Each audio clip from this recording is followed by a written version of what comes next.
Hello, my name is Eric Bowers. My artist name is The Golden Repair, and welcome to my webcast series.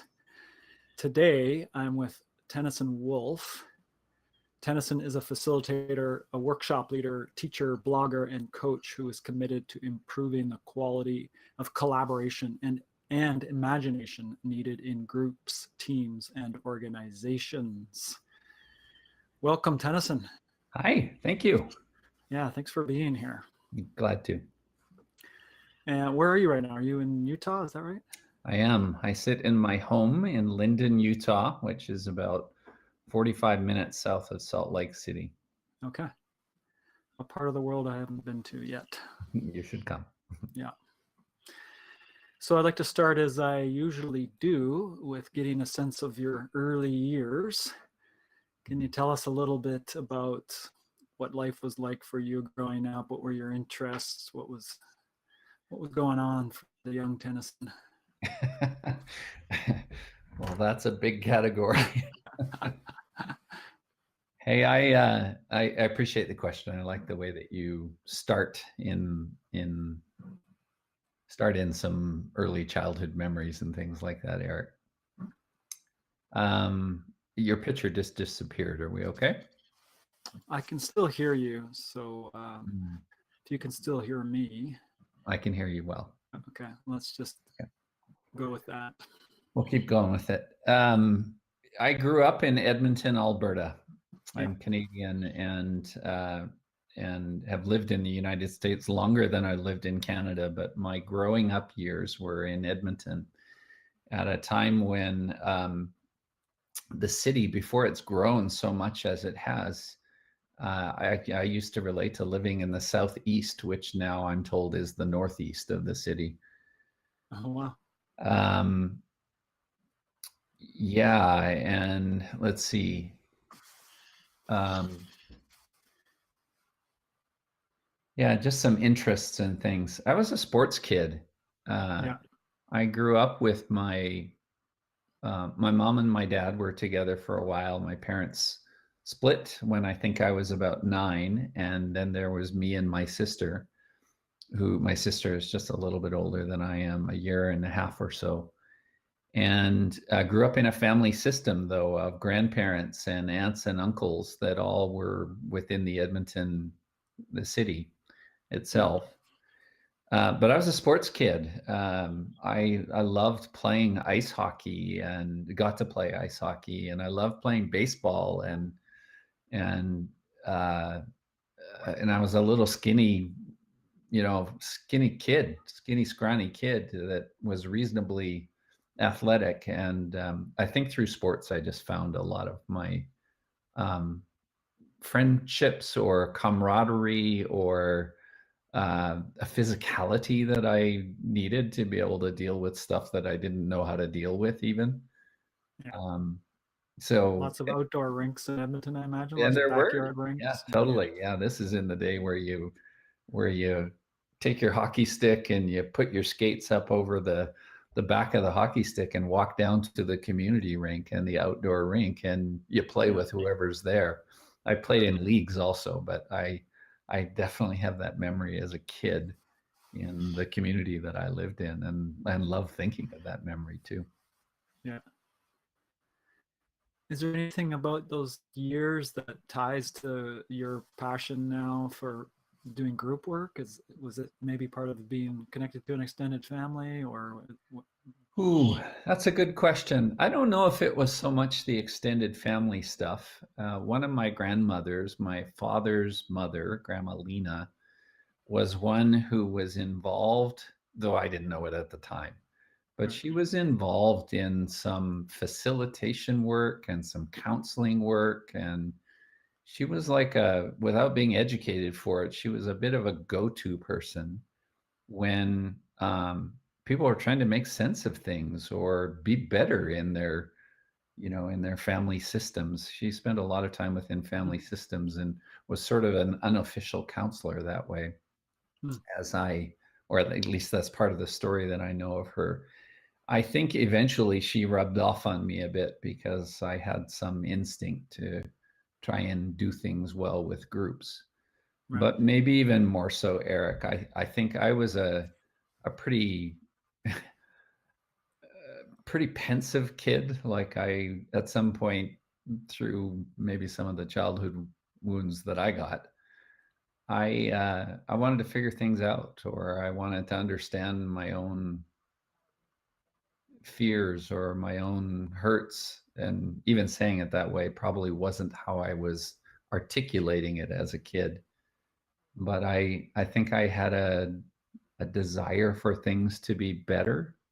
Yeah. I think I had a desire for to be understood, to understand complexity or involved things.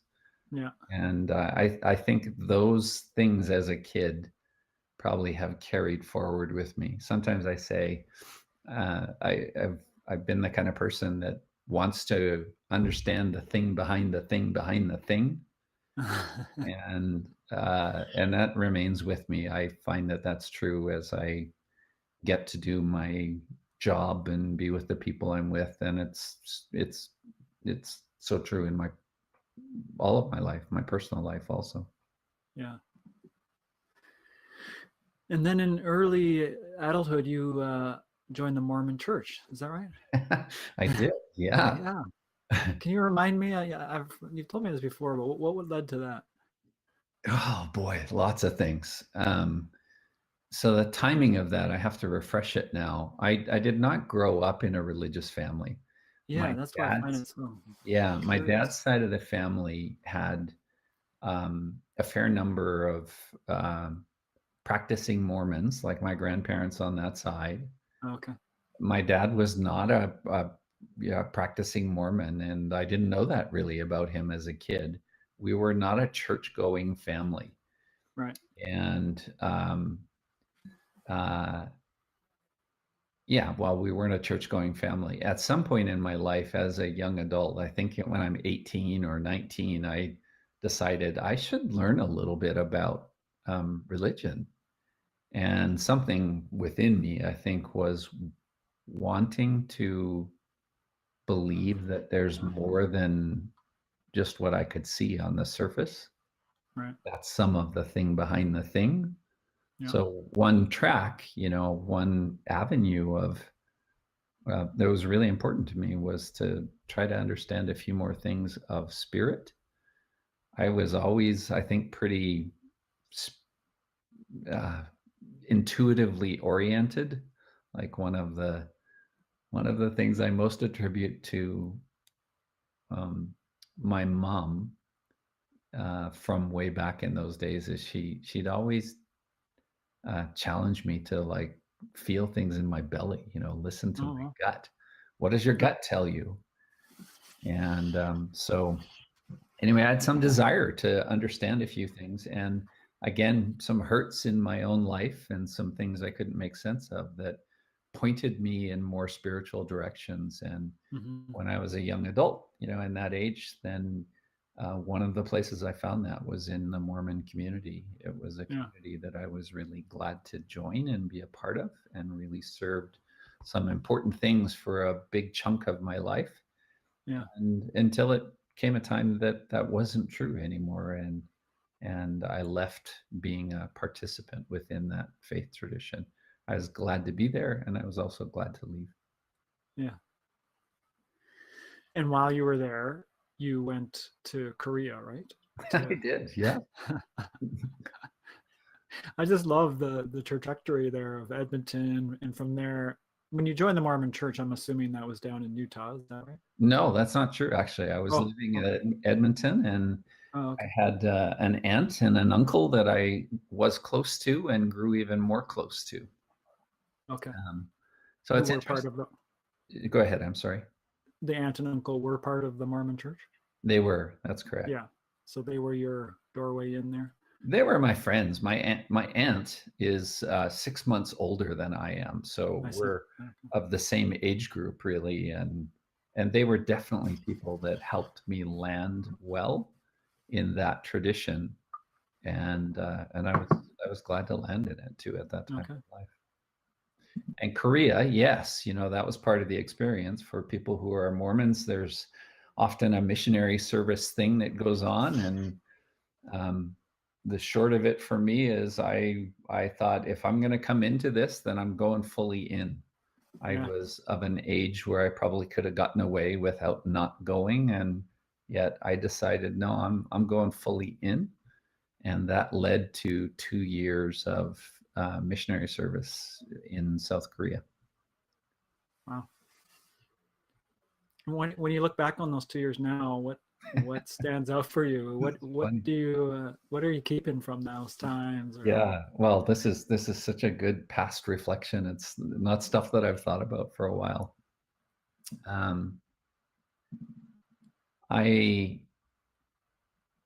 Last week, actually, so I will pull this forward a little bit. Last week, I was working with a group of community organizers and bringing some of the participative leadership work that I do. And I was meeting with a group where I found myself needing and wanting to be culturally aware of who I was with. Right. And I'm a person who I tend to want to listen. I tend to want to watch. Sometimes I lay back a little bit so that I can try to see what's going on. Sometimes that's smart and wise, and sometimes I'm just a little afraid, I think, or trying to be careful. And so anyway, the connection, I needed to be aware of who I was, aware of my whiteness, aware of my maleness, for that matter, also. And interestingly enough, I actually just had a few little flashbacks to the times that I lived in Korea, where again, as a white person, as a young man coming to live within a few different places within South Korea, but a good chunk of it within the city of Seoul, that I needed to be a good watcher and a good, like, not a judgy person, try to understand how things work here and the many choices of how human beings do things. Even back then, I think I had some instinct that was quite important to be a good watcher, to be a good noticer. And I think I'd like to think that I've carried that forward with me into being a thoughtful person. So you found your way to this kind of work where you're supporting groups and organizations and so on. And you've done that for over 20 years, is that right? I have, yeah. Yeah. A marker in that for me was that at one point in my life, I went to a graduate program. I got to go to a graduate program in organizational behavior. And when I graduated from that, it meant that I had some new opportunities in terms of what I was doing professionally. And around that time in the early 90s, 1993, this would be for me, one of the people I was working with just really helped me land in this body of work and created all kinds of opportunities for me to start being a facilitator and a teacher and a convener of people involved in all kinds of good things. So I'm curious about the start in terms of, I've led a lot of workshops in my day, and my guess is I started at it later than you. And, I've always found it edgy, it's just it's not an easy position. It hasn't been easy for me in different ways, but I'm just curious, starting out and stepping into leading groups, was it a natural for you, or were you stretching pretty hard to step into that? I'd like to think it was natural. I think there are some skills and orientations there that are pretty deeply within me, Eric. Yeah. I'd like to think, and well, I'll claim this too. I think I have a pretty strong orientation to being curious. with groups, often the context that I'm working in are, yes, there's some teaching, providing a few frameworks and tools and methods and everything, but those are really oriented to helping the group take care of itself. Mm-hmm. And I think I had a pretty natural disposition to believe that there was something interesting or something important in the group of people, and that if we changed or improved the quality of how we listen to one another, or how we talk to one another, how we get curious with one another, we're going to find some stuff that really matters. And that's beyond sort of traditional training programs and things like that. So I'd like to think that I'm was and remain pretty naturally oriented to helping a group be more honest and real and authentic and all of that. Yeah. And in saying that, did it all come naturally? No, of course not. And Sure. there were everybody's got their stories of things that didn't go so well, and I continue to have my share of those things. Is there any significant difference in how you view group work now as opposed to when you were starting out? Has there been a significant, wow, I really do that differently now, or I really see this group thing in a really different light? Yeah, that's a good question. I think when I was starting, I carried with me um, a different set of insecurities. I think I still carry a set of insecurities, but they probably changed a little bit. And when I think back to that time in the early to mid 90s for me, I felt like I like my approach, my obsession, I suppose, with learning is I felt like I really had to capture things, and I was more oriented, let's say, to a toolbox and having tools that I knew how to use and could really teach people to use well. Uh, Tools matter, yes, Mm-hmm. but now bring it forward 25 years or so here, I am so much more oriented to almost like an energetic attention with people, like creating a space in which I feel like I have to improv a fair amount of it. I probably wanted back in those days to be able to really structure, plan, and control more things. Yeah. And now I feel like there's so much more of an orientation of just create a good start, create a space where people can start to show up with one another, and then follow that. Follow a spirit of what is arising or what is emerging.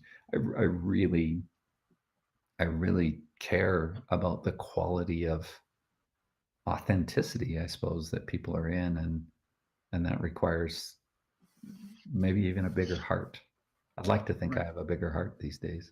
Yeah. Yeah. Are there key things that I'm sure there are? I mean, I wonder if you would name a few of the key things that to help you and the group get off to a good start. Mm. Yeah, let me try to respond to that with an example or a story. Yeah. The starts matter a ton. When I get to do a fair amount of multi-day gatherings, so we have the luxury of a half day or an evening start, and then a couple of days that will follow. I often say that uh, in those circumstances, our only job is to say hello to each other in that first section. And I'll usually say some things like, we don't have to fix anything. I might make a joke about we don't have to fix everything in the first hour. And I'll try to invite people into a bit of a different story, because they come pretty loaded for getting things done often. Yeah. And I try to say, look, we just need to say hello to each other first. Mm-hmm. We need to know who's in the room. And if we know each other already, we can probably know each other in some additional ways. Yeah. So the story part of this for me would be, and I just find myself drawing on recent examples. Last week, I'm with a group of 25 people. And one of the opening starts to get things going in a good way was, after saying a few words to set some context, invite people to stand in pairs randomly and give them a few questions. I call them speed date questions because it gets a little bit of a laugh and makes people feel a little comfortable, probably. But I give them little questions and start them out with some pretty easy things like, you get 2 minutes for this. How are you arriving today? How are you as you come into this room? And then I'll talk for a minute each or so, and then I'll have them switch partners. And then start loading up the questions a little bit. The next question might be, so, is there something you're excited about as you come in to start this retreat together? And let them speak some excitements. And then I might switch them again. And just to keep it honest, is I'll say a next question like, so, and is there anything you feel nervous or anxious about as you arrive? And let them speak into that. Mm-hmm. All of those are really, I know some people might call those icebreakers. I don't like the term icebreaker. I feel like there's a weaving or a knitting together of the emotional field, even of the people that are showing up there, just like giving them a chance to start encountering each other. Yeah. And then know that we're going to deepen those encounters. With that particular exercise too, my colleague and I ended up putting down some pictures on the floor also, and invited people to each choose a picture that represents an intention that they have in the time together. And of course, there's no wrong answer with that. They each pick a picture, and then we invite everybody to speak a little bit of why they chose that picture. The moment that I think we invite people to show up with their honesty, boy, that creates a good start. The people come alive with that, and I love it. I have a very similar start to my workshops, different questions. I like yours. Mm. And I love what I've learned is that what also creates safety is the starting in pairs. Make it easy. It's totally. Instead of doing the opening round where you're say something meaningful to the whole group, you just start as a pair, and it's ease into the group. Part of my learning is people actually want to be connected, and yet so many of us feel a kind of fear or nervousness or even hesitation because some of us have been burned before. And to begin to create these encounters with one another, it's as if the encounter creates a way in which the energy of the room takes over, or the excitement of the moment takes over and sort of drops down a few barriers. I love it when that happens. Yeah. Can you give me a rundown of the different important meetings you've had that have informed your work as a group facilitator? Say that again. The different important what? Trainings that you've had, and you've had the masters obviously, but then there's been other paths you've trained in to get here. Yeah, that's good. That sort of positions some of the story again. The master's program was an important thing. That set me into, if nothing else, a direction. And there was a particular professor I had back then who was really the group process oriented person, and she and I struck up a pretty good friendship with one another, and I ended up choosing deliberately to do more of what she does because I was really interested in that. That started a path, and then in my in my post-education world, in my working time and life, there's probably a couple of bodies of work and people that have been really important. The first for me was and is a woman named Margaret Wheatley. And Meg, I started working with Meg in 1993 as a support person, a support staff person. And she just became a really important friend and colleague, and invited me into a whole lot more than just support staff work. She invited me into helping to create and facilitate and participate and design some leadership programs in the late 1990s. Meg is a person who wrote books and is regarded pretty highly. Leadership and the New Science was a book that really meant a lot to a lot of people in the early 90s. Meg was someone who introduced me to the idea of living systems, of self-organization, and of working with emergence. And those are three threads that have become really important in the work that I do when I try to invite people into a different kind of like leadership and a different kind of engagement with one another. So that's one really important starting place for me. Is she the one that has is she the one that has the quote about never underestimate the power of a small group? Is that her? That's Margaret Mead. Margaret Mead. Yet okay. Meg uses that quote often too. Okay. Meg introduced me to a number of people, or through that work, I got to meet a number of people that included Juanita Brown and David Isaacs, who were really key people in bringing forward another methodology called the World Cafe. Christina Baldwin and Anne Linnea, they were connected to a body of work called the Circle Way, or now it's referenced as the Circle Way.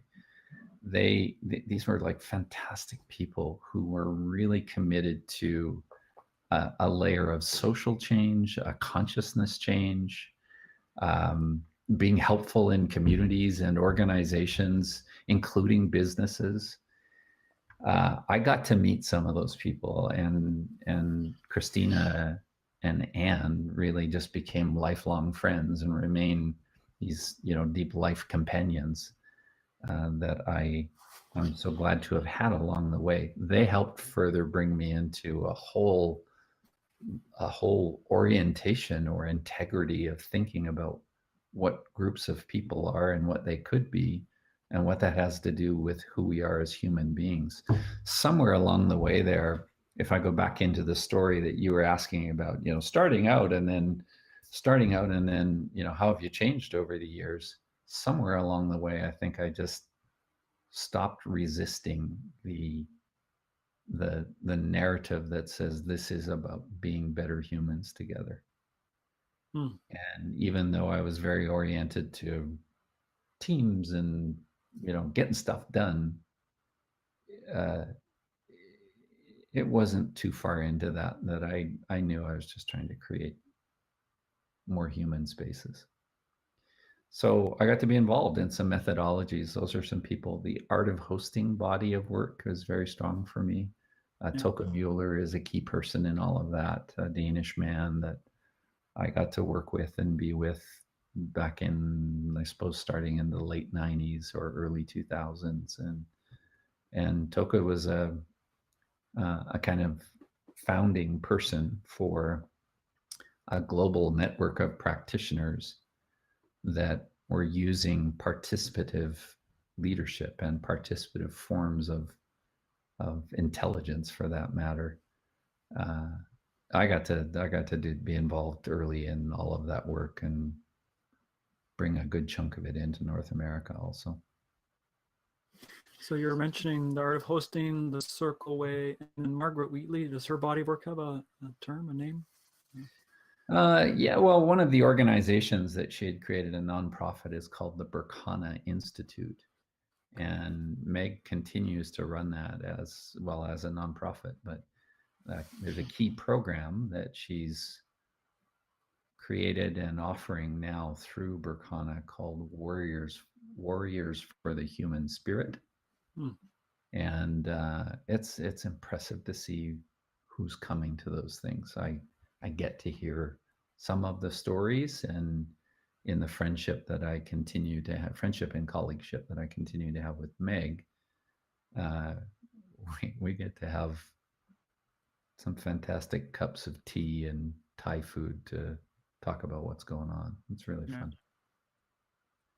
When you said you stopped resisting the narrative that it's about humans being better together, do you mean that originally you were coming at it more in terms of helping organizations run more collaboratively? It sort of switched from an organizational perspective to just humans being better humans together? Is that... Yeah, it's it's definitely true for me, Eric, that I felt like I had to prove myself in some way or legitimize myself in some way.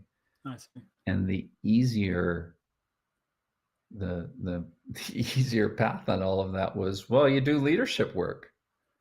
And I continue to say that and do that with people, but it's got a different feel for me. I think I used to feel like I somehow had to make it more valid and legitimate by doing some really fancy leadership things. Right. Okay. And even though those things still remain, the storyline that is just more compelling to me and more interesting to me, that I think is embedded within the leadership story, is how are we doing as human beings? Yeah. How are we reclaiming some of the values of who we are and how we are together, not just what we do, but how we do it. That feels really important to me, and it's probably the most honest thing I can say. Yeah, I love it. Are you familiar with spiral dynamics? A little bit. Yeah. Okay.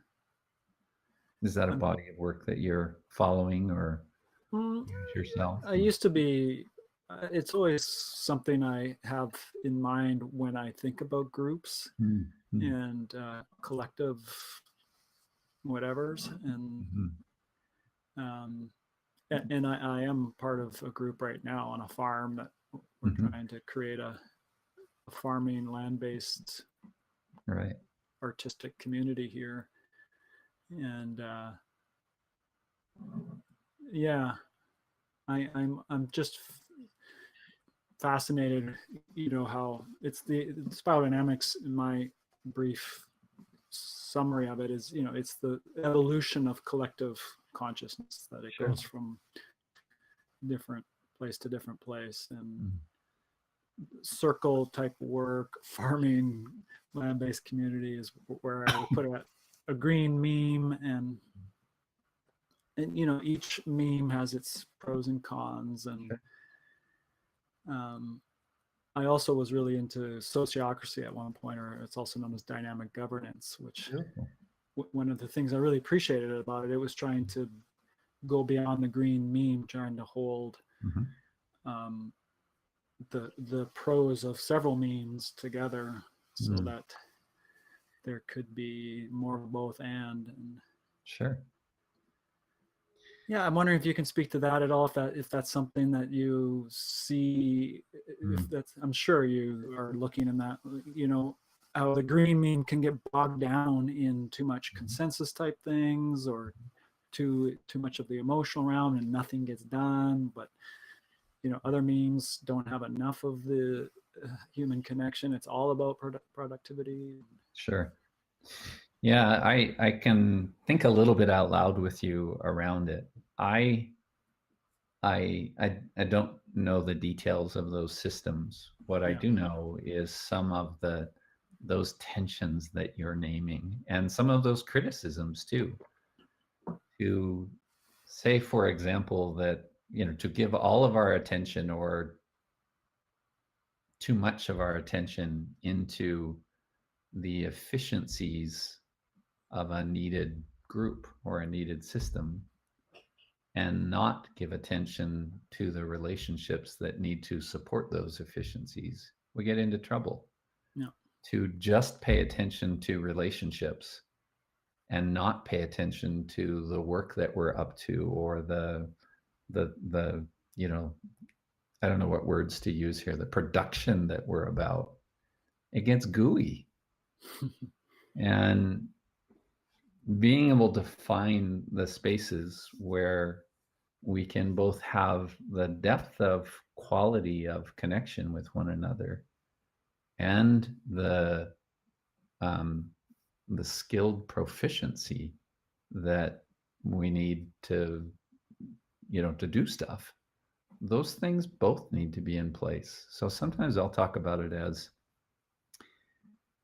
a colleague of mine talks about it this way, to talk about the need for learning, the need for relationships, and the need for work. And all three of those things need to be in a relationship with one another. All of one without the other two creates all kinds of problems. We're just about learning and we have nothing but a headspace together. Mm-hmm. We're just about relationships and we have a fantastic party that never ends. And if we're all about the work together, we've just become more mechanized. So I recognize that I think we're living in a time where we're maybe re-examining the tensions that exist between those. And there are some really fantastic systems and models that help tease some of that out. To me, I feel most interested in the ways that we tease some of that out so that we're not concretized in a certainty in any one of those directions. Yeah. Like, to me, it seems like part of the work is dislocating the certainties that so many of us carry. And to be able to do that at a group layer, well, now we're talking about evolving a culture. These are all like really fascinating threads of thought. And I know that for me as a human being and as in the work that I get to do, I'm often saying like really oversimplifying a dichotomy. And I'll say, on the one hand, this, and then on the other hand, this. And a common thread in all of that to me is, on the one hand, I'll do this one over here. We're trying to do like better meetings. People want better meetings. Okay, good. Maybe there's a few things we could try here. And on the other hand, which keeps this conversation honest, I can't get my arms wide enough here. On the other hand, I think we're evolving who we are as a species, or maybe reclaiming who we are as a species into a more collaborative instinct with one another. Like, I think we're in the work of even this feels loaded, but reclaiming some democracy, reclaiming what it means to be community, reclaiming what it means to be family. And all of this, I think, is try these things out. These are good tools. And let's not kid ourselves. We're in a pretty significant evolutionary moment, I would suggest. Yeah. Thanks. I really resonate with what you're saying there. Yeah. So there's tools, there's principles, and there's also trying to follow the thread of what's emerging right now as we're trying to sort out a culture that really makes sense, that's sustainable, that's harmonious, that's democratic. And yeah, and all of those things sound like great things. It's such a good thing to say, well, we want to be more collaborative and more democratic and more thoughtful and all of these kind of things. And they all matter. And maybe what pulls that down a little bit is just into the realization of how much positioning is going on in contemporary society and battling for a reductive truth. Like, there's just, I feel like we live in an escalation of reductionism that is amplified with even more and more ferociousness for respective claims for truth. Like, we're just swinging the pendulum much, much wider and creating a whole pile of it almost sometimes feels unretrievable, uh, uh, bipolar difference. Mm. So, you know, to begin to interrupt any of that and say, yeah, well, without disregarding someone's individual truths, to create a context where we can mix our truths together a little bit more. Mm-hmm. That's just, it feels like deeply needed human stuff right now. Yeah. Because I fear. I have fears like many people do of the times that we live in and the confrontational quality of it also. Yeah. Yeah, that's some. For some reason, what's coming to mind, see if this makes any sense to you, but we've been friends for a while, and I remember you telling me coming back to being an athletic kid, and you were wiry and small, and so you had to learn to play in a different way, more using your smarts, more, Mhm. not figuring out your own way to be in the game that worked.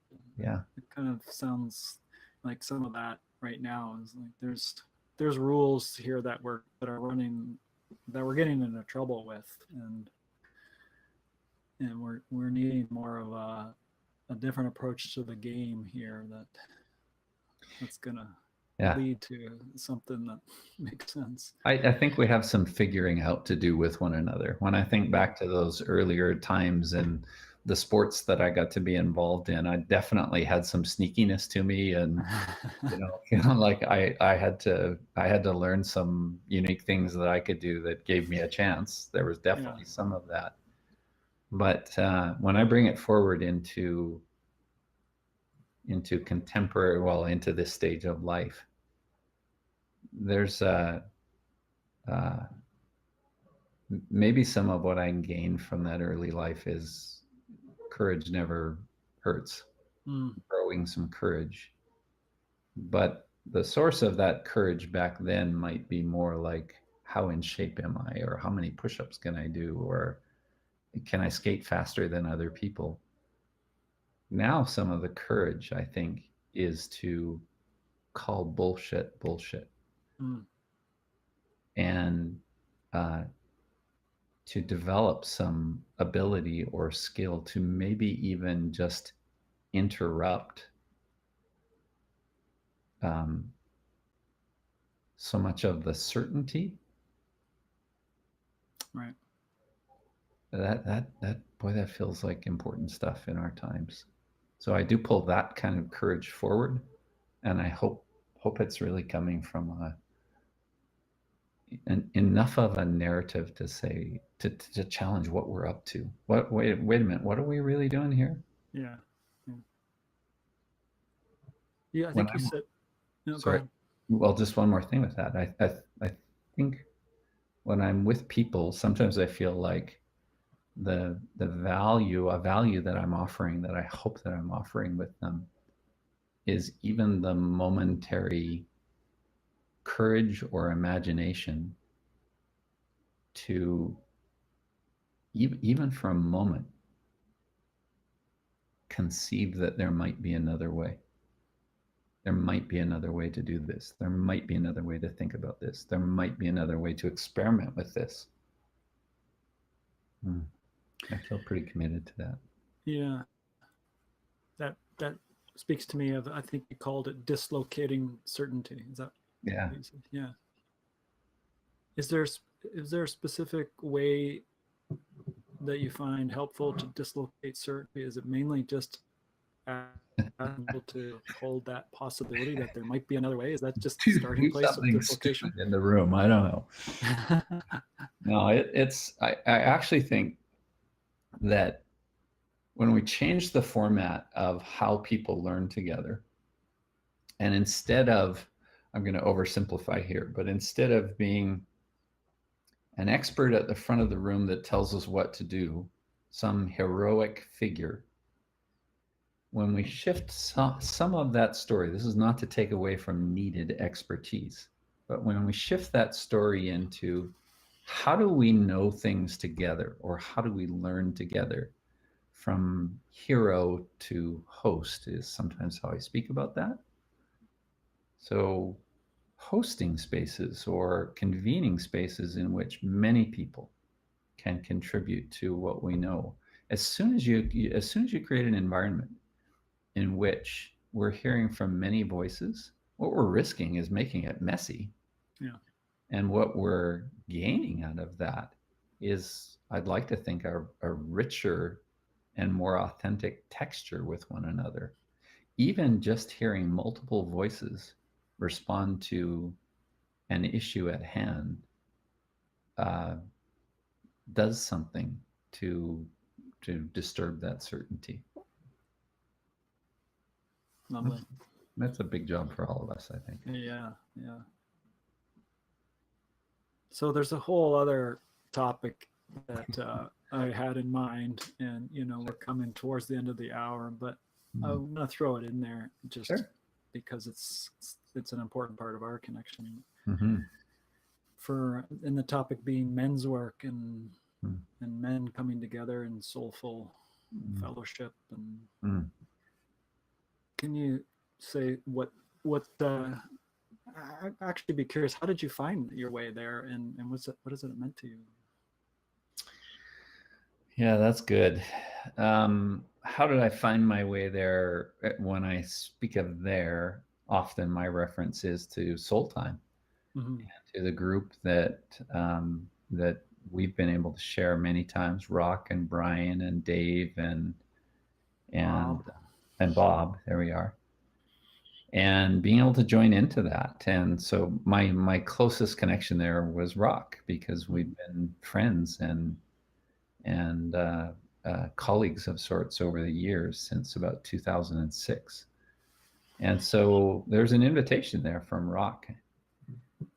When I think back to first coming into that group and being able to meet, for 3 days in a yurt, in song, in chanting, in story, in rest, in food, in the camaraderie, all of the things that happen at Soul Time, I think it opened up something in me about the medicine, if you will, that men need to get from men. And I'm really, I know there's a lot of conversations these days around gender identity and really some broadening of categories, which I appreciate. For me, in my story, I've had a lot of fantastic women in my life. And women, my mom, my grandmas, my aunts, my sister, people who are involved in raising me. I come from a family where my parents split and I didn't have as much time with my dad. And eventually my dad committed suicide. There was a way in which I was more accustomed to women in my life, and I was more comfortable with women in my life. And at some point, I just started realizing there's something in the company of men that I really want, that I really crave. And Soul Time, men's work, Soul Time, if I just stay there, has been a way of being able to come into some of what that is. I always, whenever I think of Soul Time, I always think it's an amazing thing for men to have the experience of actually being beautiful with one another. And what we do at Soul Time, in the learning, in the laughing, in the deep questioning, all of that, in the dwelling together, in the ritual that we create each time, there's something really, really beautiful in all of that. So I feel moved around all of that, and I just continue to lean into the relevance of it, the significance of it. Yeah, and I want to name Rock's brother Rabi as part of that container, as well as many others who've been there. Oh, totally. Yeah. Yeah. Yeah, I can, again, resonate very deeply with what you're sharing there around the being together with men and the benefit, and almost want to say nurturing of it. We totally have medicine to find with each other. Yeah. And I'm all for lots of layers of that, but there's something I think that men can only find in the company of other men. Mm-hmm. That's got something to do with maybe the need for initiatory experience or the absence of initiatory experience in contemporary, many expressions of contemporary society. That sounds fancy, but we need men. I know I need the men in my life. So Yeah. Well, anything else that you feel moved to share, just to wrap your story together in a nice little bow and try to I'm string not the sure there's bee? a nice little bow here. What I do appreciate though, Eric, is I like the questions that you ask, and you're a thoughtful question asker, and you also have a way of like listening the story into being. So it's one of the things that I appreciate in you and love in you. Mm. And there's I know that part of the inquiry that you hold is around transitions in people's lives, or maybe even just in making the meaning of stuff that is underneath the surface. So I'm curious how I don't have a way of pulling it all together, but I appreciate the ways that you sort of offer these bigger umbrellas to stand under around, and maybe even there's just significant things that people experience and we don't make sense of it all at once. Mm-hmm. Being in company with one another helps us to stay in some sense making of that. It's one of the things that I know with you and our soul time experiences.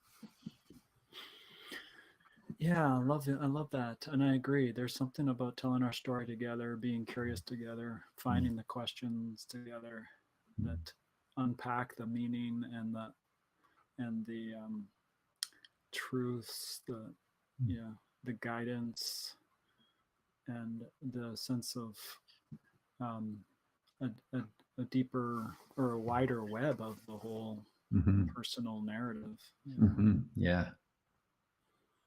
Yeah. That's good.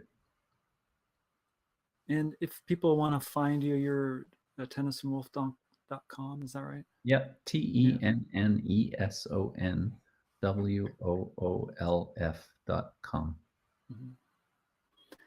And you travel all over the place to support groups and I get to travel a little bit, and I follow the invitations that show up on that website. One of the things that I really love is writing, so I'm a regular blogger that way, and try to offer some thoughts and learning in public and transparency that have sometimes things to do with work and sometimes just this layer again of being better humans. The blog itself is called Human to Human, and I love the invitation to just try to be deeply human in whatever it is that I'm observing and what others are observing also.